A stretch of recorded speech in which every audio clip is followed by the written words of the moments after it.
भगवान बुद्ध आणि त्यांचा धम्म पंचम खंड भाग 5वा उपासकांसाठी नियम धनवंतांसाठी विनय दारिद्र्यात धन्यता मानावी असा कधीही भगवंतांनी दारिद्र्याचा गौरव केला नाही. म्हणते ना मोहत्यागा म्हणते लोभत्यागा बा तर काही जण वेगळाच अर्थ पकडतात. लोभत्यागा म्हणजे पैसे काय आम्ही कमावणे का बाबा आता म्हणते असे समजतात.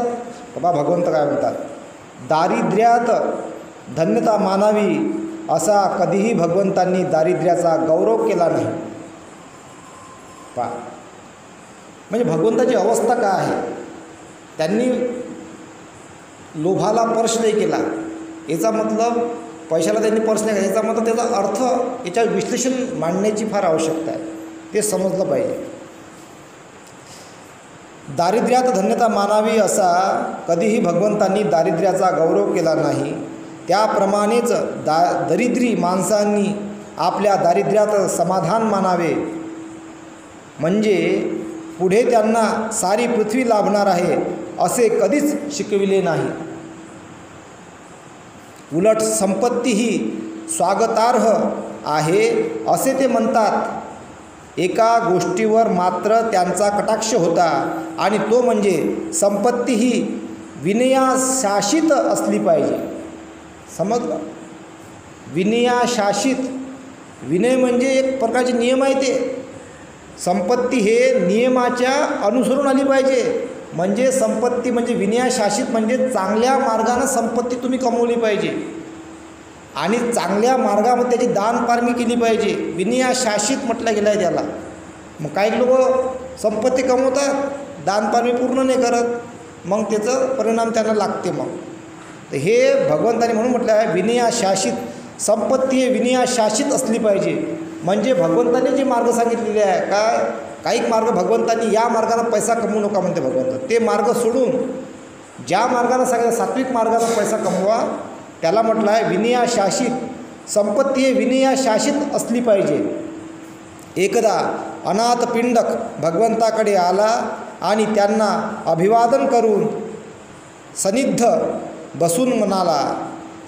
बसून म्हणाला, गृहस्थाला स्वागतार्ह सुखकर आणि पथ्यकर, परंतु त्याला दुष्प्राप्य अशा कोणत्या गोष्टी आहेत? भगवंतांनी उत्तर दिले, ह्या गोष्टींपैकी सन्मानाने धन संपादन करणे हे प्रथम आहे. दुसरी गोष्ट म्हणजे आपले आप्तेष्टसुद्धा सन्मार्गाने धन संपादन करीत आहेत याची काळजी घेणे. म्हणजे नातेवाईक, आप्तेष्ट, मित्र, नातेवाईक हे सुद्धा याची काळजी घेणे. नाही तर मग कमव या मार्गानं, कमव त्या मार्गानं, दोष लागते वाईट मार्ग असेल तर. म्हणजे सन्मार्गानं कमवते का बा याची एकामेकाले जाणीव करून दिली पाहिजे आणि ते चांगल्या मार्गाला कमवण्याचं त्याला मार्गदर्शन केलं पाहिजे. तिसरी गोष्ट म्हणजे दीर्घायू होणे. या जगातील स्वागतार्ह, सुखकर आणि पथ्यकर अशा या 3 दुष्प्राप्य गोष्टी मिळविताना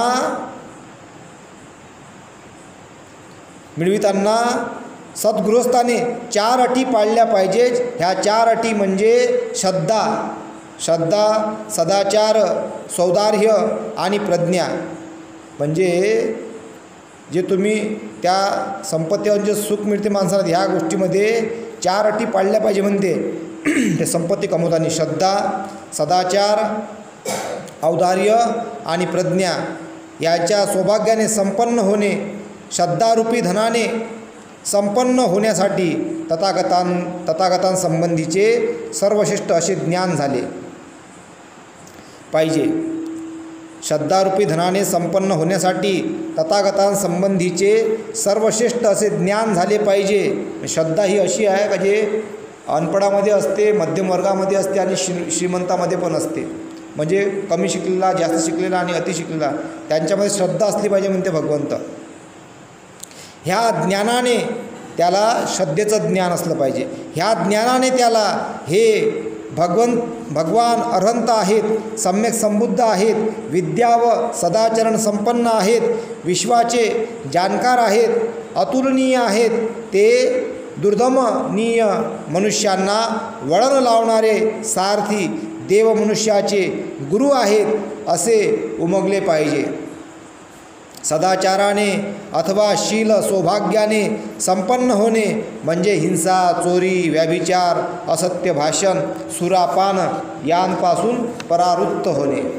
औदार्यरूपी सौभाग्याने संपन्न होणे म्हणजे गृहस्थाने आपले मन कंजूसपणापासून मुक्त करून औदार्याने आणि मुक्त हस्ताने दान करण्यात आनंद मानावयास शिकणे. लोकांनी त्यांच्या समोर हात पुढे करावा आणि त्याने सहजपणे दान द्यावे अशी योग्यता त्यांच्या अंगी आली पाहिजे. प्रज्ञारूपी सौभाग्याने संपन्न होणे म्हणजे काय तुला माहीत आहे की ज्या गृहस्थाचे मन हावरेपणा, लोभ, द्वेष, आळस, तंद्री, अनवधान आणि धांदल यांनी ग्रस्त होते तो मनुष्य दुष्कृत्य करतो. जे कर्तव्य केले पाहिजे त्याचकडे दुर्लक्ष करतो आणि अशा रीतीने सुख व सन्मान यांना पारखा होतो. हे जर त्याच्यापाशी असेल तर भगवंतांनी सांगितलं सुख व सन्मान यांना पारखा होतो. हावरेपणा, लोभ, द्वेष, आळस, तंद्री, अनवधान, धांदल आणि शंकेखोरपणा हे मनाचे कलंक आहेत. जो गृहस्थ ह्या मानसिक कलंकापासून मुक्त होतो त्याला थोर आणि भरपूर प्रज्ञा लाभते. दोषरहित अशा प्रज्ञेने त्याची दृष्टी स्वच्छ होते, तो पूर्ण ज्ञानी होतो. अशा रीतीने सन्मार्गाने, न्यायाने, थोर परिश्रमाने, मनगटाच्या जोरावर, निढळाच्या घामावर संपत्ती कमावणे ही धन्यता मानण्याजोगी गोष्ट आहे. असा सद्गृहस्थ स्वतःला सुखी, आनंदी करतो आणि सदैव सुख समाधान भोगतो. त्याप्रमाणेच आपले आईबाप, पत्नी, मुलेबाळे, सेवक, कामकरी, मित्र आणि सहचारी यांना सुखी आणि आनंदी करतो आणि त्यांना सदैव सुखात ठेवतो. अशा प्रकारे म्हणते भगवंत संपत्ती मिळवली पाहिजे चांगल्या मार्गाने, ज्याचा मार्ग योग्य असेल. मग तो मानसिकरित्या असो की शारीरिक श्रमानं असो, मानसिक श्रमानं असो की शारीरिक श्रमानं असो, तो कमवण्याचा मार्ग भगवंत म्हणतात चांगला आणि योग्य असला पाहिजे. त्यानंतर आहे 2 गृहस्थासाठी विनय. ह्या विनयावरील बुद्धाचे विचार सियालवाद सुत्तात अंतर्भूत झाले आहेत. एकदा भगवान राजगृह येथील वेळुवनातील कलंद निवासात विहार करीत होते. त्या समयी एका गृहस्थाचा सियाल नावाचा तरुण पुत्र प्रांतकाळी उठून राजगृहाच्या बाहेर गेला आणि ओल्या केसांनी आणि कपड्यांनी वर हात जोडून पूर्व, पश्चिम, दक्षिण, उत्तर, उधर्व व अधर अशा रीतीने आकाश, पृथ्वीच्या सर्व दिशांची पूजा करू लागला. त्याचवेळी सकाळी भगवंतांनी चिवर परिधान करून चिवर व भिक्षा पात्र घेऊन राजगृहात भिक्षेसाठी प्रवेश केला. 8 दिशांची पूजा करणारा सियाल त्यांच्या दृष्टीस पडला आणि त्यांनी विचारले, तू 8 दिशांची पूजा का करीत आहेस? त्यावर सियालाने उत्तर दिले, माझे वडील मृत्यूशय्येवर असताना मला म्हणाले, मुला तू आकाश, पृथ्वीच्या सर्व दिशांची पूजा करीत जा. वडिलांच्या आज्ञेचा मान राखण्यासाठी भगवान मी अशा रीतीने पूजा करीत आहे. भगवंतांनी त्याला विचारले, व्यावहारी माणसाचा हा धर्म कसा ठरतो? सियालने उत्तर दिले, याशिवाय व्यावहारी माणसाचा कोणता धर्म असणार, आणि जर असेल तर तो भगवंतांनी मला सांगावा. तरुण गृहस्थ, ऐक, मी तुला व्यावहारी माणसाचा धर्म सांगतो. तरुण सियाल म्हणाला, ठीक आहे. मग भगवंत म्हणाले, माणसाच्या धर्माने माणसाला दुर्वर्तनापासून परावृत्त होण्यास शिकवले पाहिजे. जीवहत्या करणे, न दिलेले बलात्काराने घेणे, काहीतरी मिस्टेक आहे याच्यात.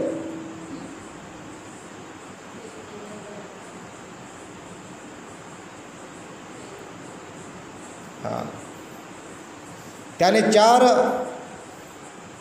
दुर्वर्तनापासून, चुकीच्या गोष्टीपासून दूर राहिलं पाहिजे. पहिला आहे जीवहत्या करण्यापासून दूर राहिलं पाहिजे, न दिलेले घेण्यापासून, न दिलेलं त्याच्या घेण्यापासून दूर राहिलं पाहिजे. जे दिलं तेच घ्यायचं, न दिलेल्यापासून दूर राहिलं पाहिजे. बलात्कारापासून, व्याभिचारापासून दूर राहिलं पाहिजे.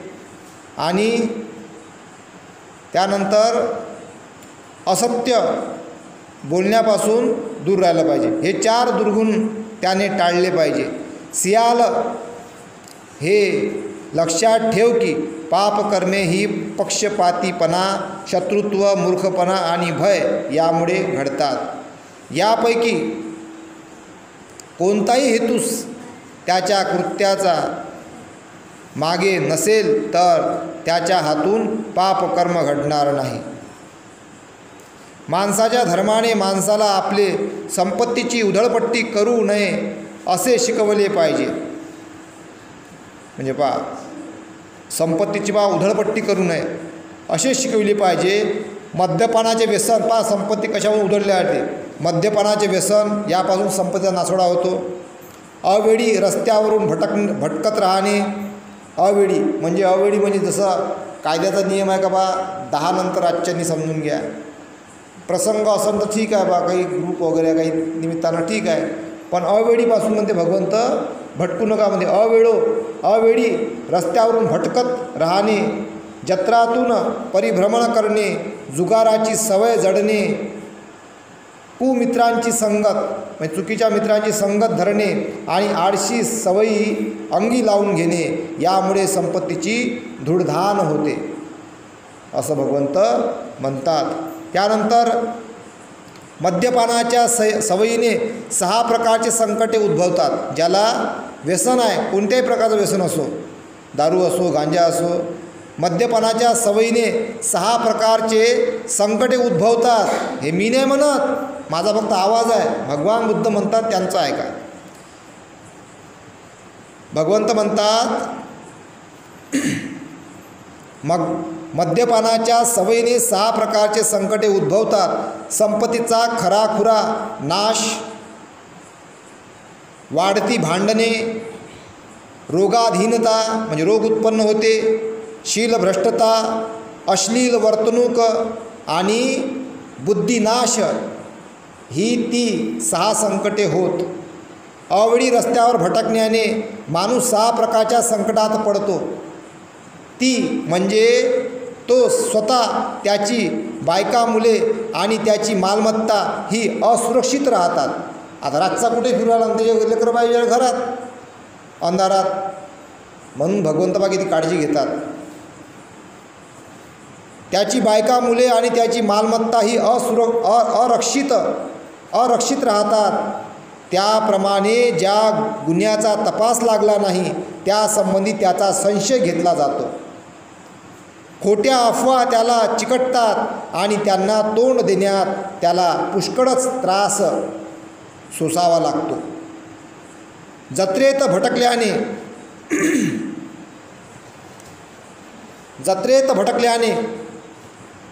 भटकल्याने तो 6 प्रकारच्या संकटात सापडतो. ती म्हणजे तो सारखा विचार करीत राहतो की नाचणे, गाणे, बजावणे, काव्य गायन, झांजा, ढोलकी कुठे वाजत आहेत का. जत्रेत भटकत राहते. जुगाराने मोहित होणाऱ्यावर येणाऱ्या 6 संकटे म्हणजे खेळा जिंकला तर त्याचे सहकारी त्याचा द्वेष करतात. एखादा जर जुव्यामध्ये बंपशी जिंकला त्याचा बाकीचे काय करतात? द्वेष करतात. अभिलेखा भल्लाच जिंकला, राग उत्पन्न होते, द्वेष उत्पन्न होते. जुगारामध्ये खेळात जर जिंकला तर त्याचे सहकारी त्याचा द्वेष करतात. हरला तर द्रव्य नाशाबद्दल तो स्वतः शोक करतो. त्याच्या जवळची नगदी संपत्ती व्यर्थ जाते. न्यायालयासमोर त्याच्या शब्दाला किंमत उरत नाही. त्याचे मित्र आणि सहकारी त्याचा तिरस्कार करतात. लग्नासाठी त्याला कोणीच मागणी घालीत नाही, कारण लोक म्हणतात जुगाऱ्याला बायकोचे पालनपोषण कसे करता येईल. असे कसे करता येणार का बा, त्याला तो पैसे सगळं जुगारात गमवते बा आता, म्हणून त्याला मग ह्यापासून त्रास होते. कुसंगतीने 6 प्रकारची संकटे ओढवतात. ती म्हणजे त्याला कोणाही जुगारी, व्यभिचारी, दारूबाज, लबाड, पैसे खाऊ आणि हिंसक मनुष्याची मैत्री जडते. आळशीपणाच्या सवयीने ओढवणारी 6 संकटे. तो म्हणतो फार थंडी आहे म्हणून मी काम करीत नाही. भगवंताने सांगितलं 2,500 वर्षा, बाबा आज लय थंडी आहे, जाऊ द्या. आज फार थंडी आहे म्हणून मी काम करीत नाही. फार गरमी आहे म्हणून काम करत नाही. अद्यापि अवकाश आहे किंवा आता फार उशीर झाला म्हणून मी काम करत नाही. तो म्हणतो फार भूक लागली आहे म्हणून काम करीत नाही. तो म्हणतो हातात फारच काम आहे म्हणून काम करीत नाही. आणि अशा रीतीने जे करायला पाहिजे ते त्याच्या हातून घडत नाही. त्याच्या संपत्तीत भर पडत नाही आणि असलेली संपत्ती हळूहळू नाहीशी होऊ लागते. व्यावहारी माणसाच्या धर्माने खऱ्या मित्राची पारख करण्यास त्याला शिकवले पाहिजे. जो चांगला माणूस आहे,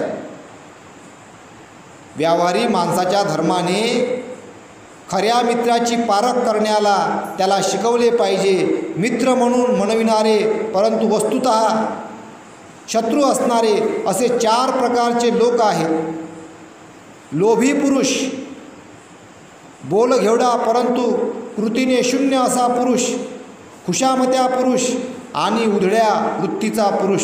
यांपैकी पहिल्या प्रकारचा मनुष्य बाहेरून मित्रत्व दाखवितो परंतु आतून तो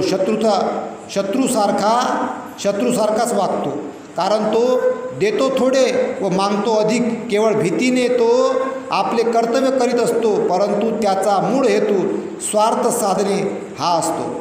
जो बोलघेवडा आहे आणि कृतीने नावाने शून्य आहे असा मनुष्य कितीही मैत्री दाखवित असला तरी तो शत्रूच मानावा. कारण तो आपल्या गत किंवा भावी काळासंबंधी मोठ्या आत्मीयतेने बोलत असला तरी त्याचा हेतू पोकळ शब्दांनी तुमची कृपा संपादन करायची हा असतो. प्रसंग घडताच पडताच मात्र तो आपल्या अंगी सहाय्य करण्याचे सामर्थ्य नाही असे सांगून दगा देतो. खुशामती मनुष्य मित्रासारखा वाटत असला तरी तो शत्रूच समजावा. तो दुष्कृत्य करण्याला संमती देतो आणि सत्कृत्य त्याला असंमत असते. तो तुमच्या तोंडावर तुमची स्तुती करतो परंतु तुमच्या पाठीमागे दुसऱ्याजवळ तुमची निंदा करतो. त्याप्रमाणेच उधळ्या सोबती मित्रासारखा वाटत असला तरी शत्रूच मानावा. कारण तुम्ही अवेळी रस्त्यावर भटकत असताना तो तुम्हाला सोबत करतो. नाच तमाशा पाहताना तो तुम्हाला सोबत करतो. तुम्ही नृत्य क्रीडेने मग्न झाला असता तुम्हाला तो सोबत करतो. मनपूर्वक मैत्री करणारे 4 मित्र असतात. सहाय्यक, सुखादुःखामध्ये समान मैत्री ठेवणारा, सद्वर्तनाचा सल्ला देणारा आणि सहानुभूती दाखविणारा सहाय्यक हा खरा मित्र समजा. कारण तुम्ही बेसावध असताना तो तुम्हाला सावध करतो. तुमचे आपल्या मालमत्तेवर लक्ष नसताना तो तिचे संरक्षण करतो. तुम्ही भयग्रस्त झाले असता तो तुम्हाला आश्रय देतो. तुम्हाला एखादे काम करावयाचे असले की तुम्हाला ज्याची गरज असेल ते तुम्हाला दुपटीने पुरवितो. सुखदुःखामध्ये समान मैत्री ठेवणारा खरा मित्र मानावा, कारण तो आपली गुपिते तुम्हाला सांगतो. तुमची गुपिते तो गुप्त ठेवतो. तुमच्या अडचणीत तुमचा त्याग करीत नाही. प्रसंग पडला तर तुमच्यासाठी प्राणदान करायला तयार असतो. तुम्ही काय केले पाहिजे याला सल्ला देणारा खरा मित्र मानावा. तुम्ही काय केले पाहिजे याचा सल्ला देणारा खरा मित्र मानावा, कारण तो तुम्हाला दुष्कृत्यापासून परावृत्त करतो, सत्कृत्याला प्रवृत्त करतो. जे पूर्वी कधी ऐकले नाही अशा 4 गोष्टी तुम्हाला सांगतो आणि सन्मार्ग दाखवितो. चांगला मार्ग दाखवतो चांगला मित्र. आणि जो असल्यावरही देत नाही, मग त्याला भगवंतानी वाईट म्हटलं आहे. त्याच्यापाशी जर नाही आहे पण तरी त्याची इच्छा आहे पण त्याच्यात नाही आहे बिचाऱ्यापाशी, तो चांगला आहे. तर हे अशा प्रकारे भगवंतांनी सांगितलेलं आहे. तुमच्याबद्दल सहानुभूती दाखविणारा खरा मित्र मानावा, कारण तो तुमच्या दुःखाने दुःखी होतो, सुखाने आनंदित होतो. तुमची निंदा करणाऱ्यांना तो प्रतिबंध करतो आणि तुमची स्तुती करणाऱ्यांची तो प्रशंसा करतो, असे भगवंत म्हणाले. जो धर्म मानवधर्म आहे तो मानवाला षण्ड दिशांची पूजा करण्याऐवजी आपले आईबाप, शिक्षक, पत्नी, मुले, मित्र, सोबती, नोकर चाकर आणि धर्मगुरू यांचा मान राखायला शिकवितो. म्हणजे खरा धर्म काय बा, जो मानव धर्म आहे ते काय शिकवते म्हणते भगवंत म्हणतात. आपले आईबाप पहिले, भगवंत म्हणतात पहिले आईवडील, नंतर शिक्षक, नंतर पत्नी, नंतर मुले, नंतर मित्र सोबती आणि मग नंतर नोकर चाकर आणि मग लागते धर्मगुरू. अशा प्रकारे भगवंत म्हणतात यांचा मान राखायला शिकवितो. अशा प्रकारे भगवंतांनी सांगितलेलं आहे. म्हणजे याचा मतलब हे तुमचे सगळ्यात पहिले सोबती असतात. कोणाची पहिले आईवडील असतात, त्यांना चांगले मित्र. मानव धर्म म्हणजे त्यांना आपण गुरु म्हणू शकतो. पहिले आईवडील असतात, मग असते शिक्षक असते, मग असते पत्नी, मग असते मुले, मग असते मित्र सोबती आणि मग नोकर चाकर असतात. जर श्रीमंत असेल तर खूप माणसाचं कामाले आणि मग असते धर्मगुरू. यांचा मान राखायला शिकवतो असं भगवंत. खरा धर्म मानव धर्म हे शिकवतो असे भगवंत म्हणतात. तर हे भगवंतांनी 2,500 वर्ष अगोदर सांगितलेलं आहे. त्यानंतर 3 पुत्रांसाठी विनय. मुलांनी वडिलांची सेवा करावी. त्यांनी असा विचार मनात आणावा की माझ्या वडिलांनी माझे पालनपोषण केले आणि मी त्यांना पोसले पाहिजे. त्यांना जी कर्तव्ये करावी लागली ती आता मी केली पाहिजेत. माझ्या कुळाची परंपरा मी चालवली पाहिजे आणि त्या परंपरेला जुळेल अशी योग्यता मी माझ्या अंगी आणली पाहिजे. वडील मुलांवर प्रेम करीत असतात, दुर्गुणापासून त्याला परावृत्त करतात, सद्गुणांचा त्याला उपदेश करतात, आपल्या व्यवसायाचे त्याला शिक्षण देतात, त्याला साजेल असे त्याचे लग्न करून देतात आणि योग्य वेळी आपली सारी मालमत्ता त्याच्यावर सोपवतात.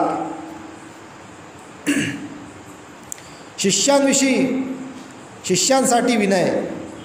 शिष्याने पुढीलप्रमाणे आपल्या गुरुची सेवा करावी.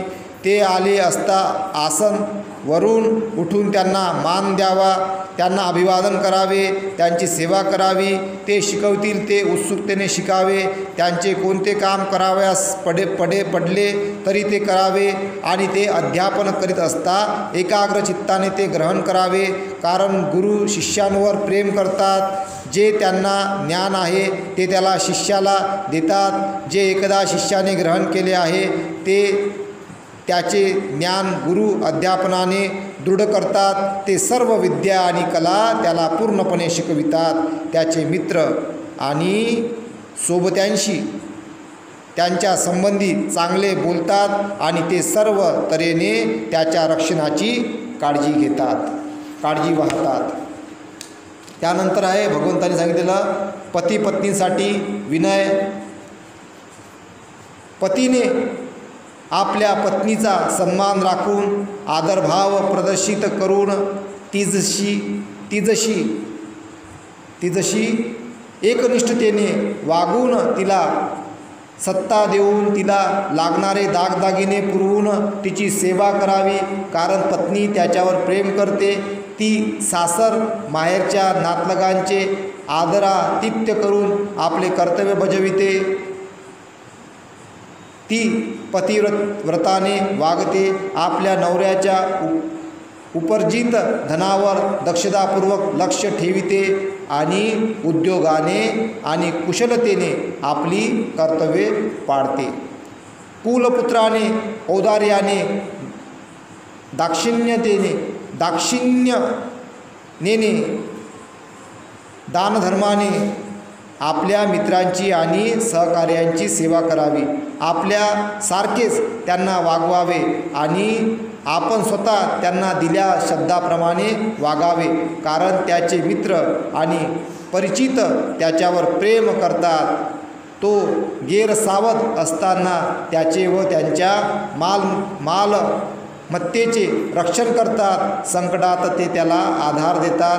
त्याच्या आपद अवस्थेत त्याग करीत नाहीत आणि त्याच्या परिवाराच्या हिताला जपतात. धनी व सेवक यांसाठी विनय. नंतर भगवंत म्हणतात धनी व सेवक यांसाठी विनय. धन्याने नोकर चाकरांना पुढीलप्रमाणे वागवावे. त्याने त्यांच्या सामर्थ्याप्रमाणे त्यांना काम द्यावे, अन्न व मजुरी द्यावी. ते आजारी पडले असताना त्यांची शुश्रूषा करावी. असाधारण स्वादिष्ट पक्वाने त्यांनी वाटून खावी. वेळ पडेल तेव्हा त्यांना रजा द्यावी. कारण नोकर चाकर हे धन्यावर प्रेम करतात. ते त्याच्यापूर्वी उठतात आणि त्याच्यानंतर झोपतात. त्यांना जे द्यावे त्यात ते समाधान मानतात. ते आपले काम चोख बजावतात आणि त्याची कीर्ती सर्वत्र वाढवितात. कुलपुत्राने आपल्या धर्मगुरूची सेवा काया वाचा मनसा त्याचवर प्रीती करून आपल्या घराचे दार त्यांना सदैव मोकळे ठेवून व त्यांच्या ऐहिक गरजा भागून करावी. कारण धर्मगुरू आपल्या शिष्याला दुष्कृत्यापासून परामुख करतात, दुष्कृत्यापासून दूर करतात, त्याला सन्मार्गाचा उपदेश करतात, मायेने त्याच्या संबंधी विचार मांडतात, मायेने त्याच्या संबंधी विचार करतात. जे पूर्वी कधी कानी पडले नाही ते शिकवितात आणि पूर्वी जे कानी पडलेले असते ते चूक असेल तर त्याची सुधारणा करतात. 7. निष्कर्ष. भगवंतांनी सियालाला वरीलप्रमाणे उपदेश केल्यावर तो म्हणाला, सुंदर, फार सुंदर. एकदा स्थान भ्रष्ट झालेली वस्तू ज्याप्रमाणे परत स्थानावर बसवावी किंवा जे गुपित होते ते उघड करावे किंवा पथभ्रष्टाला सन्मार्ग दाखवावा किंवा काळोखात दीप लावावा आणि डोळे असतील त्यांना सन्मार्ग दाखवावा, अगदी त्याप्रमाणे भगवंतांनी मला अनेक रीतीने सत्य विशद करून सांगितलेलं आहे. मी भगवंतांना त्यांनी सांगितलेल्या धम्माला आणि संघाला शरण जातो. आजपासून आमरण शरण आलेल्या या उपासकांचा स्वीकार करावा. आजपासून आमरण शरण आलेल्या या उपासकाचा स्वीकार करावा असा तो म्हणतो. त्यानंतर आहे कन्येसाठी विनय. एकदा भगवान भद्दीय समीप असलेल्या जेतवनात राहत होते. तेथे मेंढकाचा नातू उग्गह याने त्यांना भेट दिली आणि अभिवादन करून तो त्यांच्या बाजूला बसला आणि भगवंतांना म्हणाला, भगवान, उद्या आपण माझ्या घरी भोजनास यावे. भगवंतांनी त्याला मुकसंमती दिली. भगवंतांनी आपले आमंत्रण स्वीकारले. भगवंतांनी आपले आमंत्रण स्वीकारले हे पाहिल्यावर उग्गह आपल्या स्थानावरून उठला व भगवंतांना अभिवादन करून तो त्यांच्या उजव्या बाजूने निघून गेला. रात्र संपल्यावर भगवंतांनी चिवर परिधान करून आणि भिक्षापात्र व चिवर घेऊन ते उग्गहाच्या घरी आले. तेथे त्यांच्यासाठी सज्ज ठेवलेल्या आसनावर ते बसले. उग्गहाने स्वहस्ताने भगवंताचे समाधान होईतोवर अन्न वाढले. भगवंतांनी भिक्षापात्रावरून आपला हात काढून घेतल्यावर उग्गह त्यांच्या बाजूला बसला आणि म्हणाला, भगवान, या माझ्या मुली त्या आता पतिगृही जाणार आहेत. भगवंतांनी त्यांना शहाणपणाचा सल्ला द्यावा आणि दीर्घकाळ त्यांना सुखी मिळेल आणि दीर्घकाळ त्यांना सुख मिळेल, त्यांचे हित साधेल असा त्यांना उपदेश करावा. यावर भगवंत त्या मुलींना उद्देशून म्हणाले, मुलींनो, तुम्ही अशा प्रकारचे वर्तन ठेवावे की आमचे आईबाप आमचे सुख आणि हित साधण्यासाठी प्रेमाने ज्या पतीच्या हाती आमचा हात देतील त्या पतीविषयीच्या प्रेमबुद्धीने आम्ही सकाळी लवकर उठू आणि सर्वांच्या शेवटी झोपू, मनपूर्वक काम करू, कुठलीही गोष्ट करायला सांगताना ती गोडी गुलाबीने करायला लावू, नेहमी गोड आवाजात बोलू, असे वागायला शिका. त्याप्रमाणेच आमच्या पतीचे आप्तेष्ट, आईबाप, संन्यासी अथवा पूजनीय माणसे या सर्वांना आम्ही मान देऊ, त्यांचा आदर करू. ते आमच्या पतीच्या घरी येताच त्यांना आसन आणि पाणी देऊन त्यांचा सत्कार करू, असे वागायला शिका. त्याप्रमाणेच पतिगृहीची सर्व कृत्ये, मग ती लोकर विणण्याची असोत किंवा कापूस विणण्याची असोत, मोठ्या कौशल्याने चपळाईने करू. कोणत्याही कामाचे स्वरूप नीट समजावून घेऊ, म्हणजे ते आम्हाला सुलभतेने करता येईल किंवा करवून घेता येईल, असे वागायला शिका. त्याप्रमाणेच दूत, कामगार हे आपली कामे कशी बजावतात, प्रत्येकजण काय करतो आणि काय करीत नाही, ह्या गोष्टी आम्ही ओळखायला शिकू. कोण किती सशक्त आहे, दुबळा आहे, हे आम्ही जाणून घेऊ आणि ज्याला जसे लागते तसे अन्न देऊ, असे वागायला शिका. त्याप्रमाणेच आपले पती जे धनधान्य रूपे सोने कमाई करून घरी आणतील ते आम्ही सुरक्षित ठेवू, त्याचवर पहारा आणि देखरेख ठेवू, आणि जेणेकरून चोर, दरोडेखोर, लुंगे लफंगे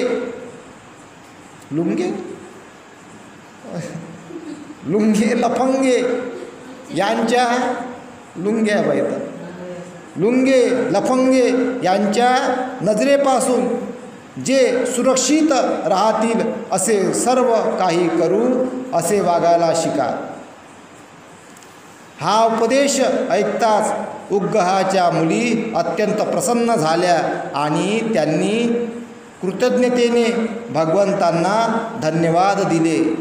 बघा, इतकं भगवंतांनी 2500 वर्ष अगोदर सर्व सांगून ठेवलं.